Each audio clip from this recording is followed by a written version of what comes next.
Sporting Logically, for those that don't know, 175,000 plus subscribers on YouTube. He says, nobody likes to see people complain, but I wanted to share something for transparency. This is the worst I have felt about making content in the 6+ years I've been doing it.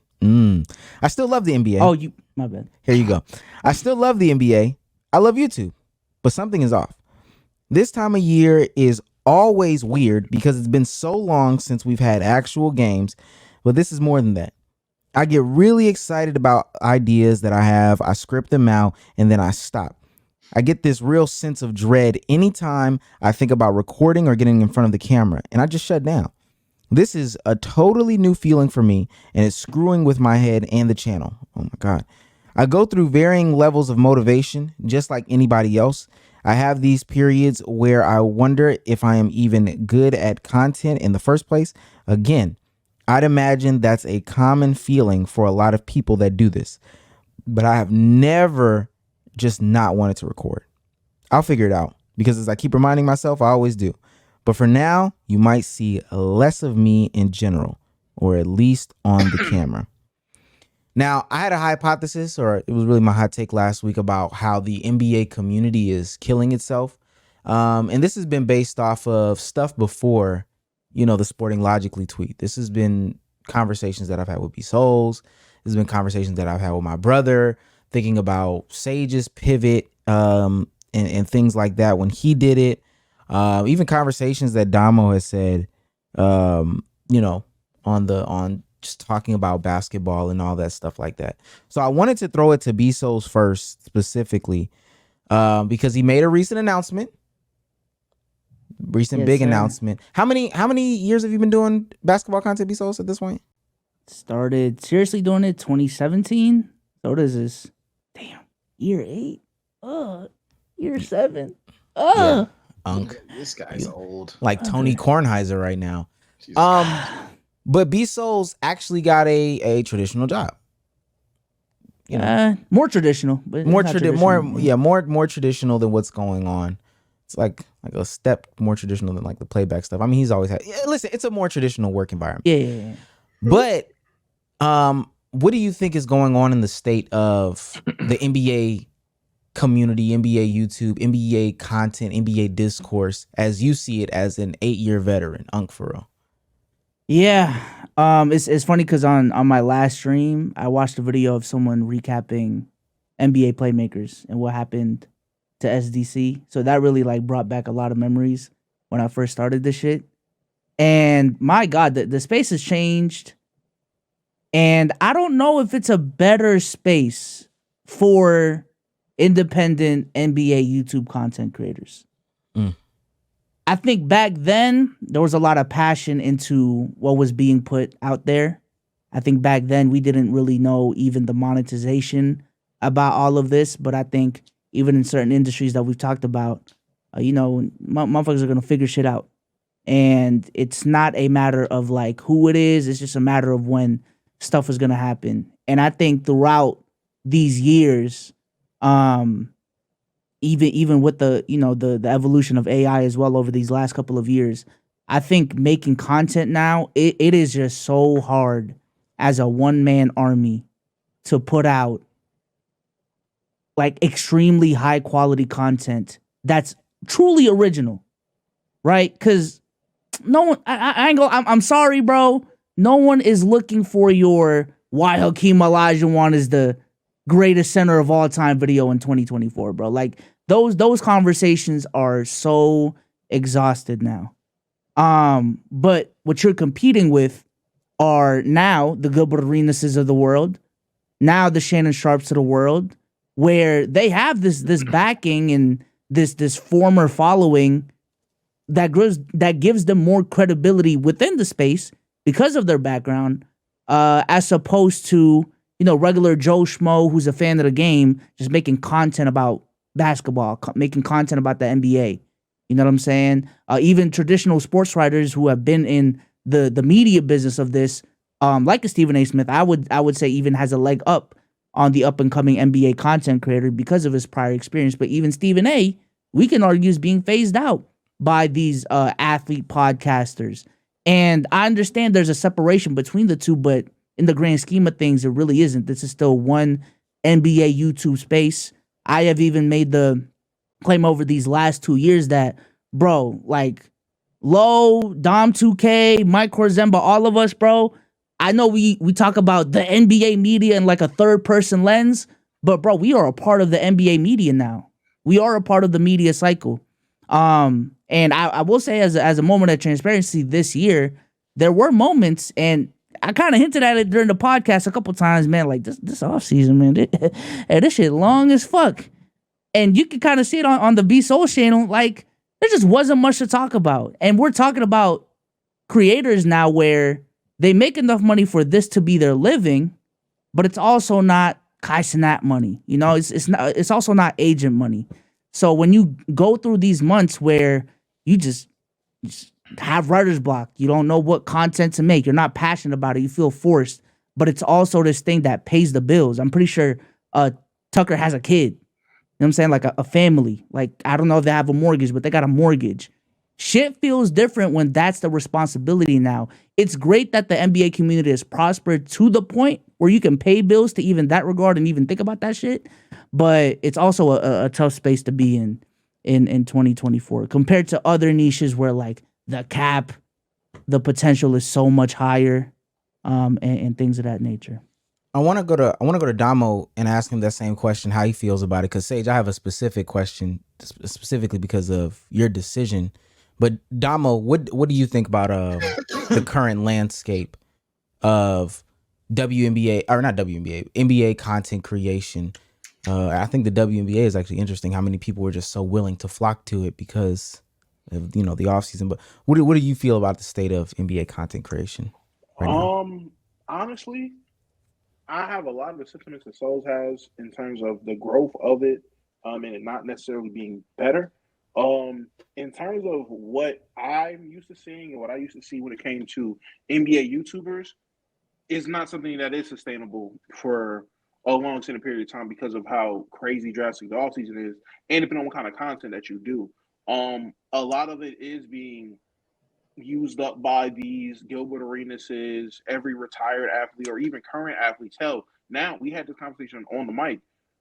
Hell, even rookies, even second-year players is stepping into the booth and getting them a microphone to have a podcast. Not gonna lie to you, the landscape of being an NBA content creator, hell, I would even look at places like TikTok to where they made it so much easier for people just to get their shit off versus having to be a script writer and having to do all this X, Y, and Z to put out a great video. Now these guys can just pick up a camera and pull a Chill Town on a live or get their quick little 30-second video off and grow a following and doing everything else that they wanted to do on YouTube. They're doing it on there. So the landscape of content creation has changed. The landscape of what everyone needs constantly changing. And even for me, like this year, we had the conversation on pod, I want to say on my channel, on the stream. At a certain point, man, how much basketball can you talk? Like it was a point to where we were doing a pod and it was strictly basketball. That's 2 times. Not Damo. Oh my God. I'm sorry. Not just I had to come off mute for that one. Not Damo. I'm just saying, at a certain point when, and I'm just using me for an example, when I'm talking basketball 5 days a week on Player's Choice, and then we got to talk 2 more times a week on Let's Keep It a Buck, and half the time it's the same shit that I talked about on Player's Choice that morning. Eventually, after a full season of it's burnout. It's more you want to do. It's more you want to talk about, and there is a very, very, very steel ceiling on what you can do with this basketball shit strictly from a content creator perspective. If you want to genuinely improve in this space, I hate y'all chat. I have the chat pulled up. I hate y'all. If you actually genuinely improve in a space, you have to seek some outside type of, I don't want to say funding, but outside niche. You got to get picked up by some company or get some big sponsorship and do some shit that's just unprecedented in this space. So that's my take on it. So Sage, you did something out of the ordinary that people wouldn't even think of doing. I'm gonna say this in the most polite way. You quit. You quit basketball. But you're not the only one. As I did my research and I was looking around and stuff like that. Not saying that these guys, we love these guys. So that's why I'm bringing up these guys in particular. But this is very common in the basketball space. This is Alvini Linguini, Sage's guy. Last post was a month ago. Oh, I don't know if he quit. I wouldn't use it. I don't know. No. I'm not saying that these guys quit, but just the frequency of posting and all that. The things that we would think is common YouTubers. Some of these people didn't quit. Some of these people did. But this is a month ago. What traditional YouTuber would put down their channel for a month? Even before that, the post before that, 2 months ago. And the post before that is 4 months ago. I feel you. He's making like hour-long videos though, so it might legitimately take a month. Like I get the sentiment though. I'm not trying to be obtuse. Jesus Christ. My bad. I'm not trying to be obtuse. It's not him. I'm not trying to be obtuse, but I'm being obtuse. Another example, Legend of Winning. This is the main channel. I know somebody's gonna be obtuse like B-Souls and say he's got other channels, but this is the main channel. This is 6 months ago. And I brought up low because I've had conversations with my brother, and he said for this channel, he just feels stuck. It's a channel that's 1,000, or not even 1,000, probably 100, 200 subscribers away from being at 300,000. He just said he feels stuck on this channel. And then we talk about outright abandon and quit. Young Mustard, friend of the show. Like, Mustard put this down to do the military. I had the conversation with him. I know B-Souls had the conversation with him.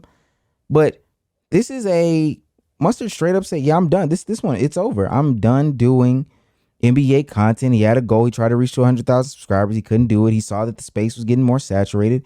He decided that he was just going to stop doing this. So as somebody who left the space 100%, Sage said he's done. Why did you quit, Sage? And do you think that the space has gotten better? Do you regret your decision to quit? All right, well, you baited me on that. I gotta take the bait there. Well, Hell, I don't regret shit. I don't regret anything. It was a very, very inconsequential decision. That is not the right word. It was a very stupid decision, but for the sense of, hey, gang, you had like 40,000 subscribers. You tanked it to get to like damn near 30,000, but hey, paid off. So but do I regret? Hell no. I guess for me, do I think the space has improved or anything like that? Also, hell no. But I think the reason why I left, outside of just the emotion, the burnout, and just really not liking uploading basketball content religiously over and over and over again, than having a podcast and Souls and Sage, it was genuinely just because I saw the shit on the wall. It's kind of like how I feel about my Lakers. I just saw what was happening, that the community wasn't really rocking with the creator or even the content, but it was either I like this video because you agree with me, or I dislike this video because you disagree with me. The reason that that's an issue is because when players are starting to become more of this, and you guys are heavy pro gatekeep, this is why I'm not. Because when players are starting to have this heavy, gang, you haven't touched the ball day in your life, shut the fuck up type shit. And that's fine. Never touching the ball is kind of crazy, but fine. And then when you have First Take Stephen A talking about something, I've been a journalist since day one, you can't talk either. When the basketball sphere got more advanced analytics and turned quickly into a do you know this 100% gotcha fest, I'm smarter than you sphere versus genuine debate, that's when it lost me. Because when I started my channel, like dead ass, I started my channel because one, I had fun talking basketball more than my friends. I just straight up like debating as well. Those two things, they merge perfectly for me to go out there, make a YouTube channel, talk my shit, and debate comments. I'm still to this day a person that goes probably a little too much in their comments or anything like that. But when those comments went from nah, you're stupid because there's no way you think this, to nah, you're just like literally, why do you have a platform? Why do you speak? You didn't watch the game, things like that. Like, and even prior to that, they were more lighted. They were just how do you think this or whatever? Like, it went from how to why to you shouldn't even be speaking. And I think it was just like, nah, this is getting pretty entitled by people who shouldn't be entitled, by people who think they're smart. And then it just got weird overall. It just got weird. So I just said, fuck that, I'm out. And if I'm going to run into another person that's going to have these weird gatekeepy ass elitist takes, let it at least be some shit that either A, straight up like more, or B, is something so subjective that I know he's a crayon eater. Like, all right, dog. You fucking think Ben 10's a worse show than Blue's Clues. Gang, there is no objective answer. Who the fuck cares? But like in basketball, there's actually a way to prove this with my hypothetical stat, bruh. This should just it weren't for me. If we had to go down the line, everybody can take one thing. We can repeat. It don't matter to me. What's the one thing that killed the community, either for you or from what you observe? Because I see the bravery. For me, from my perspective, my brother made a list. Low made a list, and this is something that used to be so commonplace in the NBA around this time. Every offseason, people would put out a top X amount of players. Swear to God, he's the only list I've seen. Yeah, because you're even frightful nowadays to drop a list. B Souls has been in here for 8 years. Pause if need that didn't deserve that. B Souls has been doing YouTube for like 8 years, and as a person that was watching even older B Souls videos, they would turn into just a straight up list to, correct me if I'm wrong, the tiers. Then they went the tiers to the tiers with no numbers. It's just like, holy shit, dog. Like you like people really cannot talk. And the consequences of said list went from why do you think, how do you think that? Why do you think that? To there's no fucking way, you stupid bitch, you think that. To, hey gang, I'm gonna dox your house. So that's my number one thing. It's hard to narrow it down. My number one thing is the negativity. Like Sage just hit the nail on the head. There's no way that we can be in a conversation and I have a disagreement because I think Trae Young is the 5th best point guard in the league. You think he's the 6th best and Tyrese Halliburton is the 5th best. And all of a sudden, I'm a bitch ass nigga. You hate my mom. She raised a bitch, etc., etc. You have the worst takes, end yourself on GTA, like all these things based off of a disagreement in opinions. That's so weird to me. What's your thing, Bezos? Or we can go down, whoever. What's your one thing? I'll let Souls go. Just talk. The negativity point really does encapsulate a lot, because I think that even extends to like what I said earlier, like no one cares about your video on Dennis Johnson. Like I think this last year, I understand like it was a running theme on this platform, and it may not be a joke to y'all for real, but like we done with the 90s shit, bro. Like we have translated the community in terms of what we care about to just caring about what's going on right now, to just caring about what's going on in the future, to just and I think that creates a culture of just, all right, let me go on Twitter, see what Twitter talking about today. I bet it's crazy because 241, I seen him, or maybe it was Swish Out. It was like when Kawhi got injured. Like, damn, I don't even know if I should make a video on this or something along those lines. And 241 was like, yeah, man, this shit happens so much. Is this even worth the video type shit? You know, so I think like a lot of these things trickle down. But yeah, the negativity, because the thing that I loved about YouTube when I first got to the scene was because of the fact that it wasn't so established. I was also able to learn more about basketball as I created content. Like, I'm gonna just keep it a stack. I didn't know what true shooting percentage was when I, started making my NBA YouTube videos. I didn't know even the concept of what VORP is, what a vertical spacer is, all these different things. But because YouTube as a whole, NBA YouTube as a whole was so new, not only were people discovering my content because, it's a new thing. I think the separator back then was just, oh, this is a motherfucker that talks about basketball and makes videos on it. Not a lot of people are doing this. But as the space has evolved, it's just required more. And, I love the fact that I was able to grow in front of everyone, literally and figuratively and mentally. But I think now, bro, if you say some dumb shit, they won't pay attention to you. They just won't. Unless you're extremely toxic about it, unless you're a former NBA player like Gilbert Arenas and, you got he hooped in the NBA, so he must know about ball type shit. If you're just a regular, degular ass 20, 22-year-old going to college that loves the NBA and wants to make basketball videos on it, it's just an unforgiving space right now.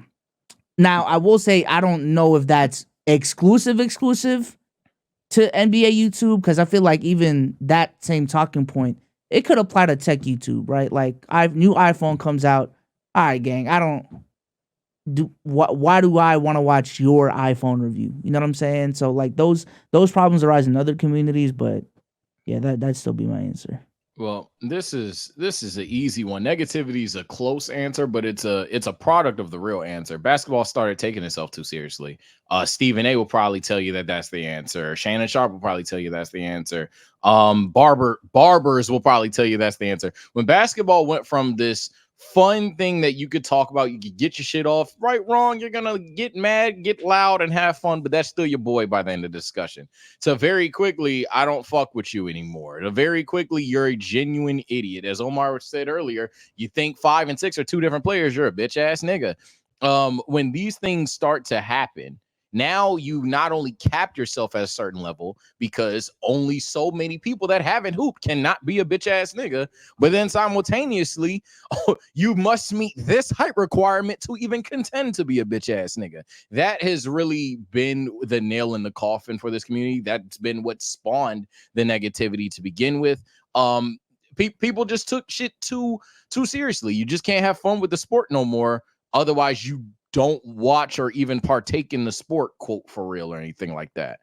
So, yeah, I guess if I had to go even further, maybe advanced analytics, but I would probably just say, nah, just taking the sport seriously in general.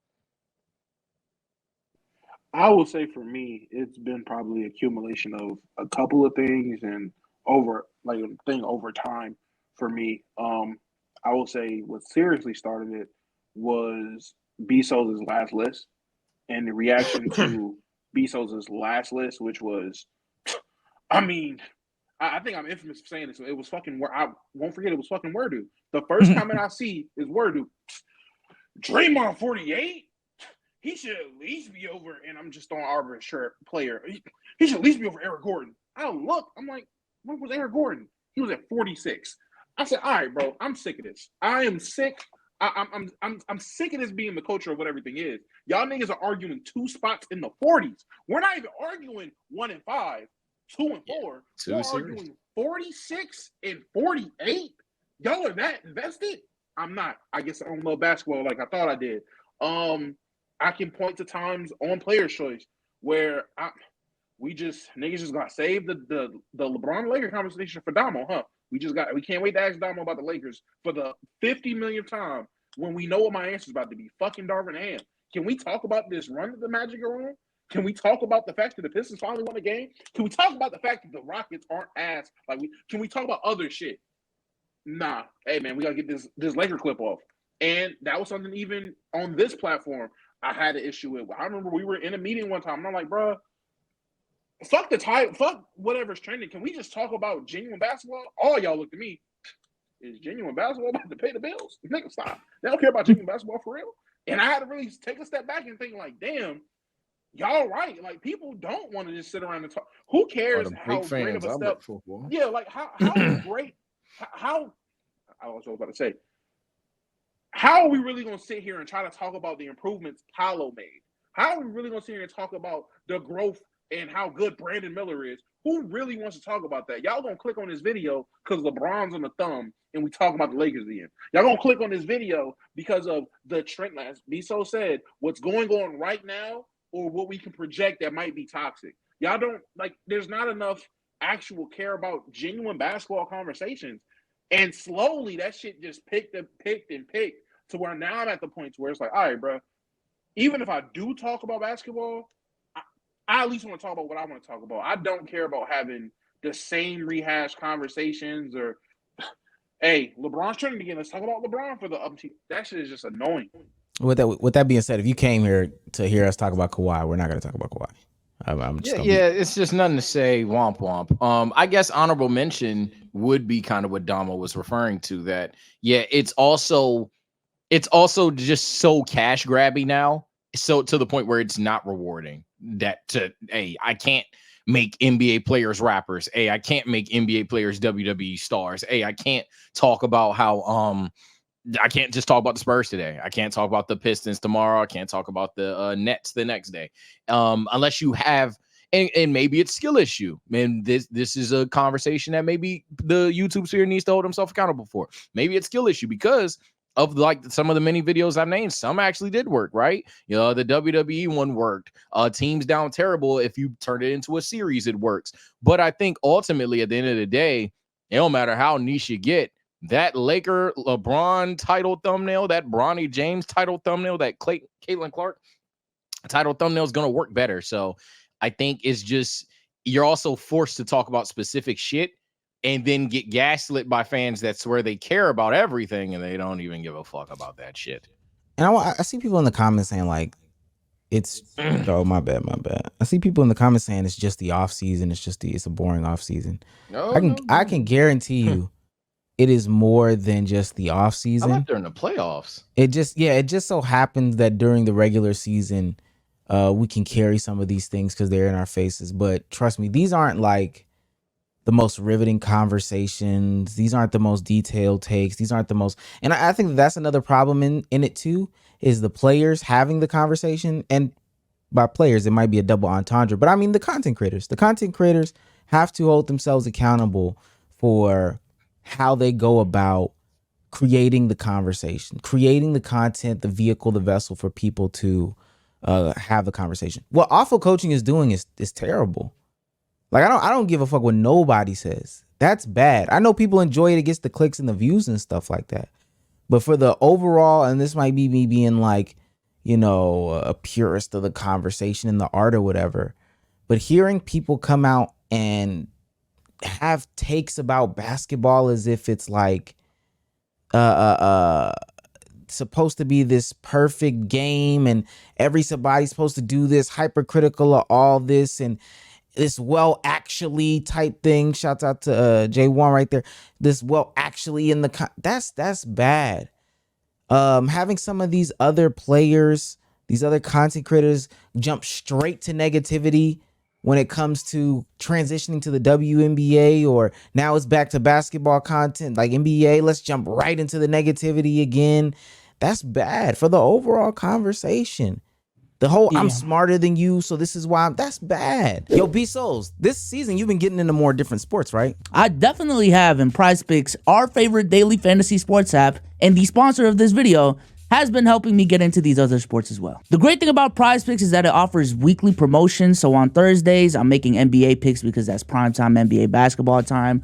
On Sunday, football is on, so I'm making picks then. The app is just really fun. It's easy to use, and we're gonna show you how to make lineups right now. So LeBron and the Lakers are about to play the Bucks. It is just a preseason game, so I'm gonna go less on his points for this game. And today, I feel like Zach Edey is gonna make a statement game. He's gonna get more than 9 points. And since you've been getting into football, let me tell you about my MVP dual threat sleeper, Jaden Daniels. I'm taking more on his yards any and every time I get. Let's go ahead and put $12 on this lineup right here. Click submit lineup, and boom, that is how you make a lineup on PrizePicks. Go to prizepicks.com and use code LKIAB to receive a guaranteed $50 once you play $5 in lineups. And shout out to PrizePicks again for sponsoring this video. That is once again code LKIB. And back to the video. Yeah, no, I think speaking of holding people accountable, I mean the title of the video and the pod is NBA YouTube killed itself, and I just like to say a pretty big part of NBA YouTube, and I was a part of making those overrated videos. I think one of my most embarrassing videos, looking back, boy, I really tried to make a serious roasting Flight's top 10 list, bro. And this was before I knew he was a troll, but like I really dissected Flight's top 10 of all time, and you know, it's like, no way you got Allen Iverson at 3. You know, like those type of videos. I guess my to throw NBA YouTube a little bit of bail here, my question to y'all is, do y'all think this is like a systematic issue within YouTube and social media of, again, just that one-up culture? You know what I'm saying? Like, I think the taking it too serious point stems from, okay, it started off as a bunch of casuals making videos to, all right, let's up our knowledge, let's up our knowledge to the point where, all right, it is only just the smart motherfuckers like that should be at the top of the space.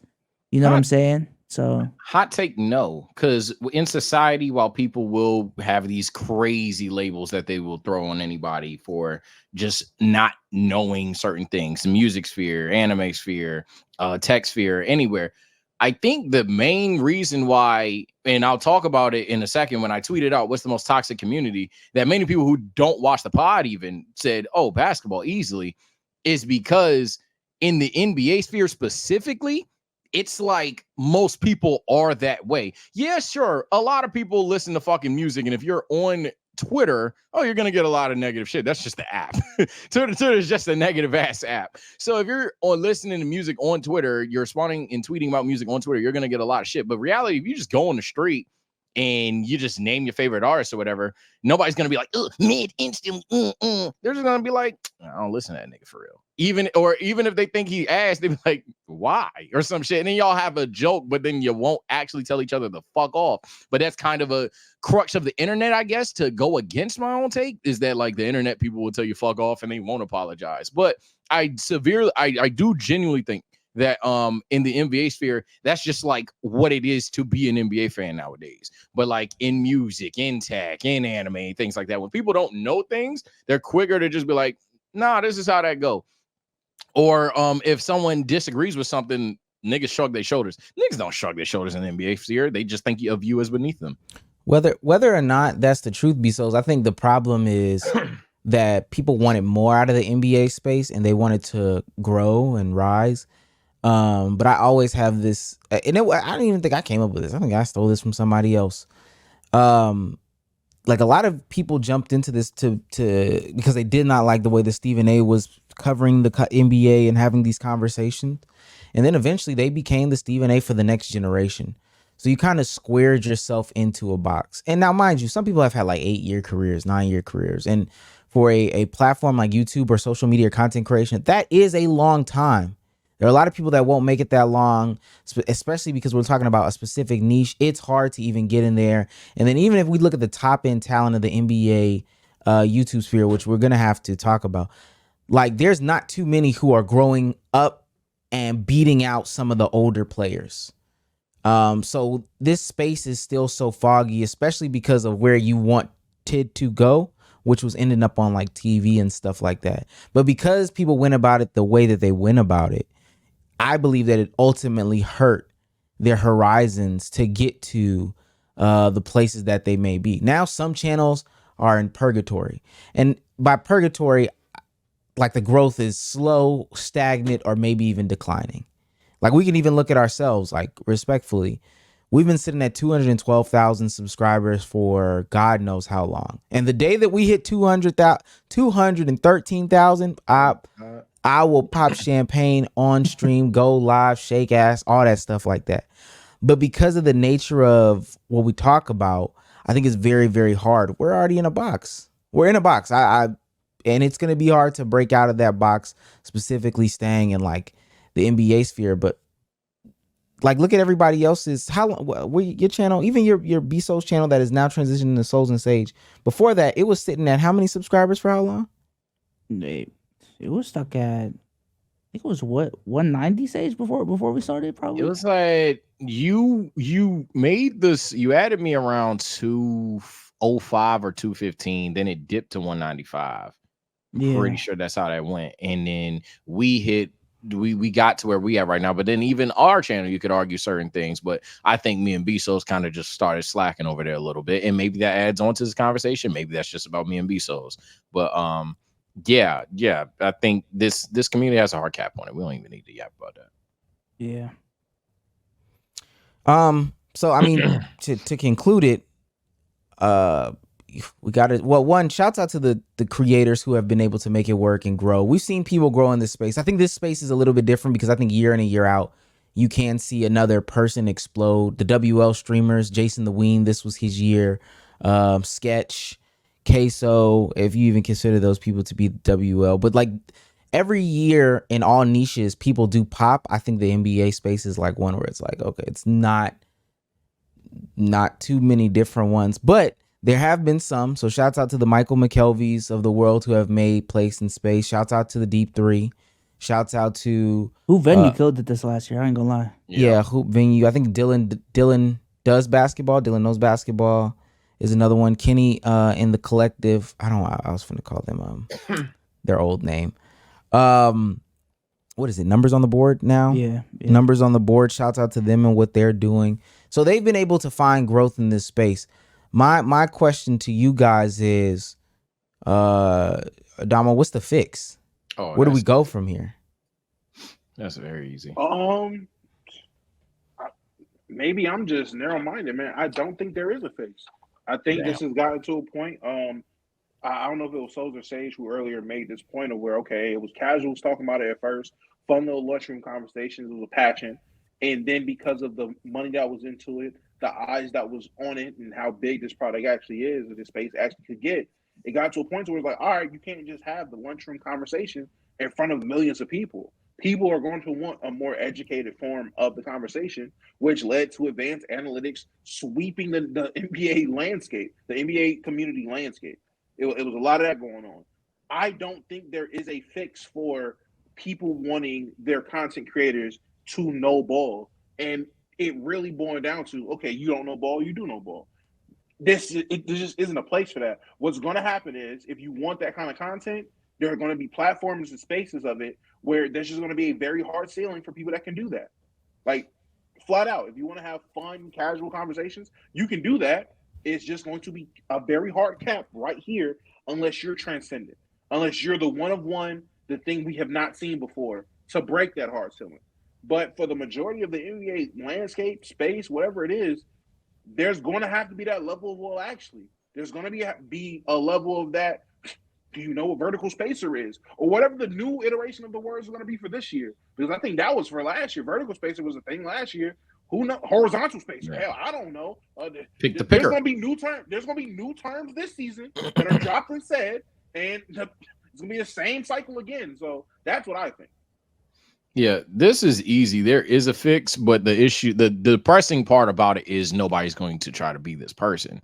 But we're going to need the NBA avatar, specifically a person who can fuck with the stat nerds, a person who has played, a person who can be toxic, but most importantly, a person that will upload whatever the hell they want. We need somebody, the NBA community desperately needs a person who don't give a fuck about the trends. The nigga's gonna upload whatever the fuck he had a random thought about, whatever he debated his friend yesterday, but then he's gonna be a person that can have said personality to just be an ignorant piece of shit, but then like have a couple of videos where, again, you thought I was just an ignorant piece of shit. Not only will I drop you off, I'll also show you the Vorp Raptor, whatever you need be. We need somebody that such a creator probably won't exist, because you're asking a person who is genuinely great at basketball to also be an absurd stat nerd who then liked YouTube. You get what I'm saying? So I doubt it ever happens, all while not caring about the easy layup check that is putting LeBron in a thumbnail. But that's what it's going to take. It's going to take a creator. And that's why I said, I'll always say to a degree that it's on us at the end of the day for a certain point, just not majority of it. That, yeah, it's going to take somebody that literally don't give a fuck about none of this shit. And they just going to be unapologetically them on YouTube. And people will inevitably just like fuck with it. Kind of like how, like, what if Flight was like hilariously smart at basketball takes? Like what if Flight had fuck you good basketball takes, but then you would think he's trolling until he actually out debates your dumb ass. And it's like, oh shit. You know the sad thing about that person that you're talking about, that is Gilbert Arenas or Kwame Brown. Those are only two former pro players that try to do content on the in their free time, whatever, that will post whatever, and also intermingle with every other creator on the platform as well. I've seen Kwame Brown on ticket streams, Gilbert Arenas on ticket streams. They will collab and talk to whatever other content creator it is. Gilbert Arenas, he hopped on the FYF platform. That was these debaters that was always going at it with PC, for people that don't know. But Gilbert Arenas is over there. He's hopped on Players' Choice. Gilbert Arenas will hop on these platforms. The issue is, outside of Kwame Brown, I would say a Gil or a JJ are those guys that would be that. But they end up seeking out the Gil Arena show. Here's the caveat. I forgot the coaching job. I forgot to say this because I have sick brain. Sorry, ladies and gentlemen. Because there's endless NBA players. That's what I meant to say. He can't be an NBA player. Literally can't be an NBA player. That's the one thing that seems like it's a weird niche. But if they're not an NBA player, then they're relatable, because most of us are not NBA players. They're an NBA player, then they have the almighty glory of, okay, he's an NBA player, he must know ball. It has to be somebody that literally peak is just like good at basketball YouTube level. But yeah, no, I know like former D1, no NBA player. They literally have to be somebody that's just like a random nigga off the street that actually is solid at basketball. Pardon me, because But I did not express that. I think theoretically that would be the answer, but my rebuttal to that would be I think systematically though, that's just not that. Yeah, it's not just going to exist because the D1 NBA player athletes are just going to keep making content. And I think this space is uniquely gatekeepy in the fact that like there is a objective high level to this. You know what I'm saying? Like with anime, unless you're about to like I don't see fucking writers literally gatekeeping anime takes. You know what I'm saying? Like so same thing with music. There's a lot of subjectivity in that. Within the general streaming space, I don't think anyone's gatekeeping. Oh, you shouldn't be a streamer. Like for real, you know what I'm saying? Within the vlog space, you can't vlog, bro. Like that's not your bag. But because of the rich history of this sport, because there is truly levels to this shit. I think the evolution of this is just the former athletes, the former ballers are just gonna get more entertaining.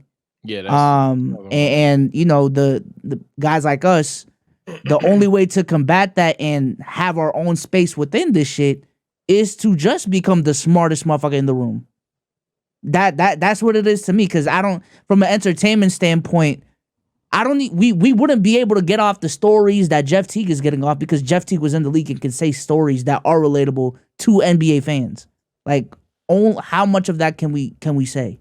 You know what I'm saying? So, long story short, I think if you are an aspiring NBA YouTuber, I'm sorry, the peak, you're just not gonna be Kai Cenat. Like that's just my thing. You're not gonna be Kai Cenat. Bet chances are you're not gonna be as big as Kenny. You know what I'm saying? Or Jimmy High Roller or a Low. That's just what it is. But that's what's so interesting, and I might be sounding doom and gloom. I hate that we all sound doom and gloom. Is that in a lot of other niches, the people that kind of started off in the niche got overlapped 2 and 3 times. Like there was a changing of the new guard to the biggest, to the next biggest, to the next biggest. Like think about who was the biggest Twitch streamer in 2012, and then the biggest Twitch streamer in 16, and the biggest Twitch streamer in 18, and the biggest Twitch streamer in 22, and then the biggest Twitch streamer this year. Like all of those people are relatively like different people. The biggest vloggers, those have changed hands over and over again. The biggest couples channels, black couples channel, white couples, it doesn't matter. Those have changed hands. The biggest, I could be wrong here, the biggest NBA YouTubers, they've been the same guys for pretty much this whole time, right? And I'm glad you said that because I'm personally like I was eye rolling it, but I was gonna say they were laughable, but I don't want to come off as if I'm disrespecting the many creators that chat started trying to name, list, or whatever just to prove a point. And I'm just like, gang, you're missing the point. It is gonna have to take like a combination of all these things to fit the new atmosphere. And furthermore, it's going to have to be a new person. There is no existing person that genuinely fits all these things and they're at a high enough level. If you have a favorite creator, that's fine.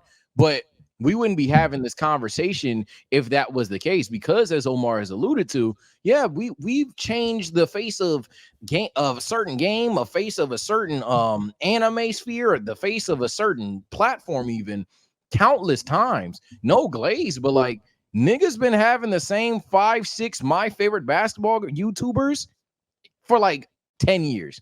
So, but to each his own. And if there's some people out there, chats, comment section, genuine question. If you think the basketball community is in a good sphere and these are 4 niggas on the stage that don't know what they're talking about, that's fine.